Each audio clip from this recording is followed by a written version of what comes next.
Welcome to Silmarillion read-through chat number 1.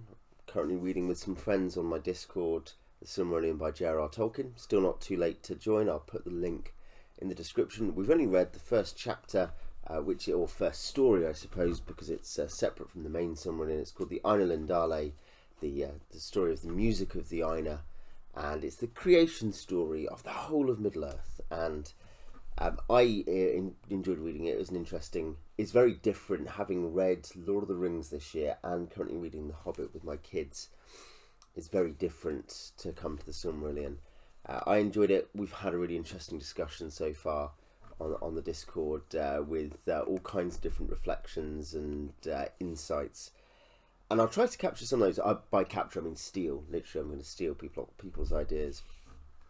My own biggest reflections as I read it, and it's less than 10 pages of text, I think. It's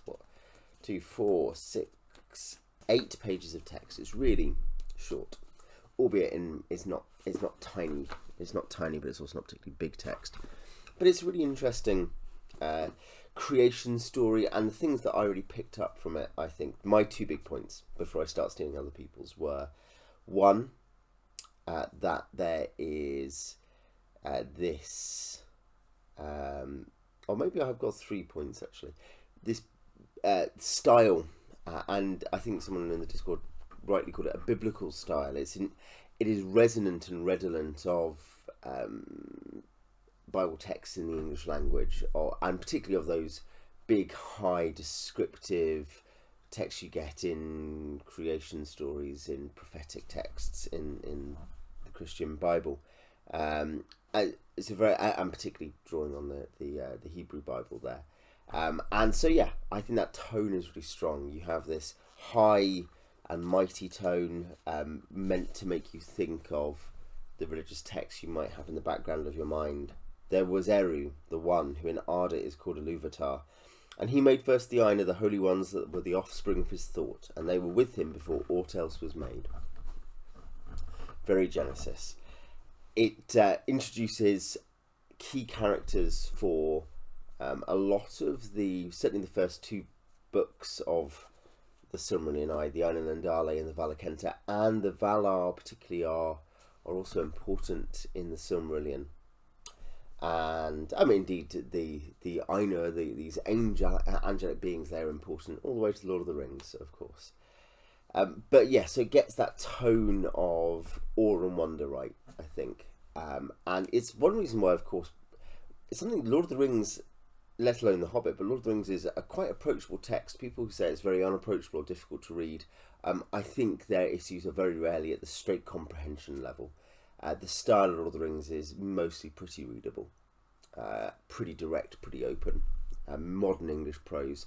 This is intentionally anachronistic, and I can see why that does sometimes cause people to stumble. And the second thing I took away from it, and this was picked up particularly in the group by Clarkey, is that there's this big musical theme. And that's obvious. It's the music of the Aina is what the particular section is called, that when Eru, who is God, creates these angels, and at that point there's no material world, there's just spiritual beings.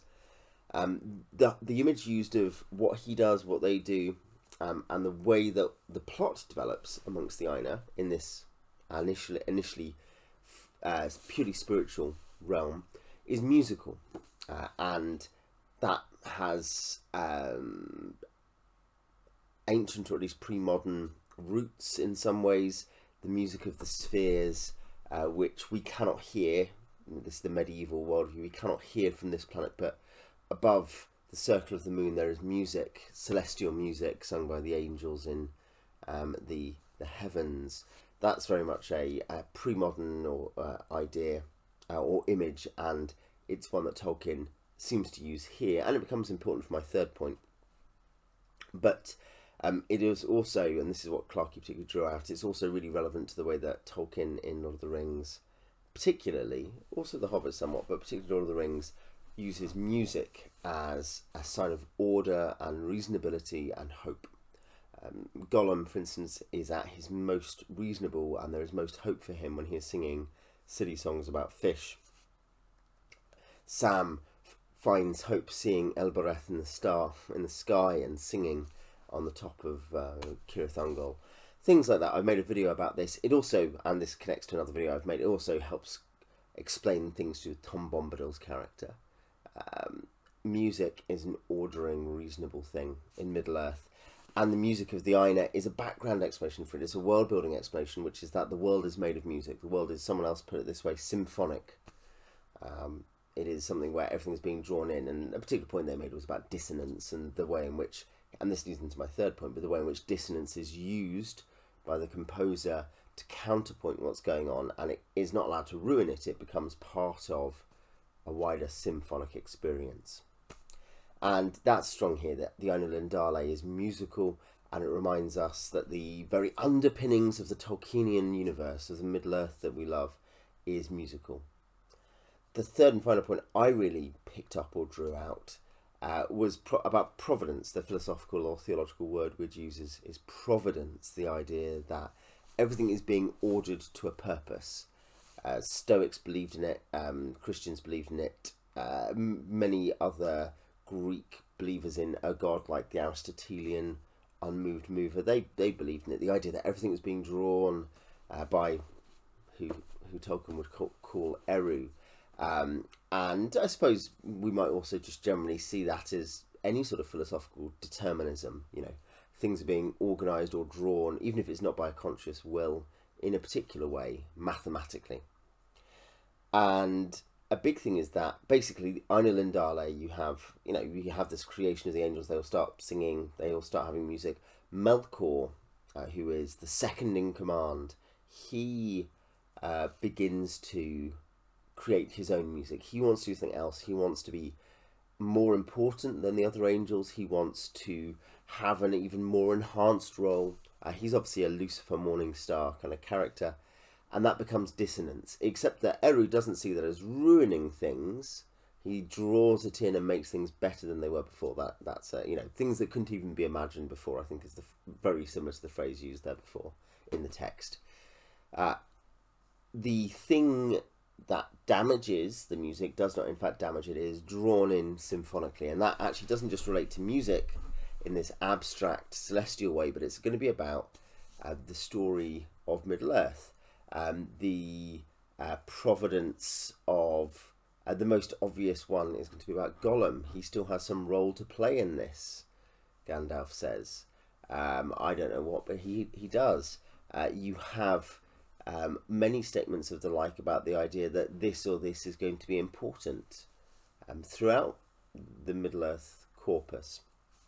And so yeah, I think that's a theme here that from the start, and this has to be seen in some way without, I haven't checked all the texts of the history of Middle-earth to know what text the Ainulindalë and how things came together for this, but it's something that strikes you. Christopher Tolkien chose to start this seminal book, the first big edited book, I think only 4 years after his father's death, something like that.